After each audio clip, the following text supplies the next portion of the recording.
COSO stands for Committee of Sponsoring Organizations. Their mission is to develop a comprehensive framework and guidance on risk management, internal control, and fraud, which are designed to help improve organizational performance and guidance.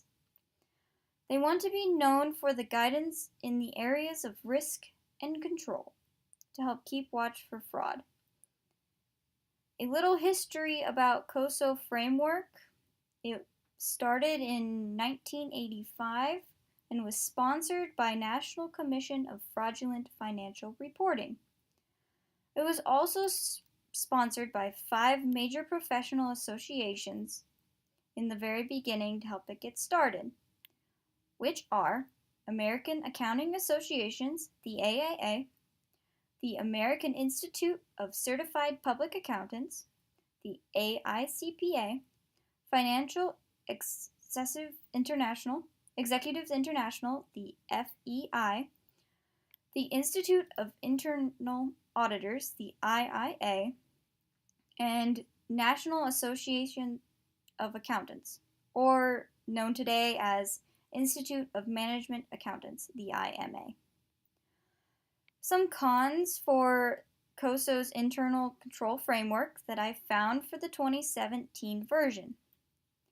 It became a system instead of objectives or controls. You didn't really have control over it anymore. It just did everything on its own and would not let you work with it. The processes between operational, compliance, and financial reporting are hard to tell between. The financial reporting was especially a big one. They saw so many holes in it that it was hard to tell and could be corrupted. The COSO matrix produces the following problems, which are gaps in control objectives, which they had issues doing one task without it being sent over 20 different systems. No usable list of controls, which the controls appeared more than once doing the same task different ways. Systematic understatement of controls, which the duplication tends to take people from writing controls down every time it applies. And the control system is multi-layered, so one thing works 20 different ways. And gaps in controls, which implies that many controls were not mentioned, and this has left a large gap in the control structure documents.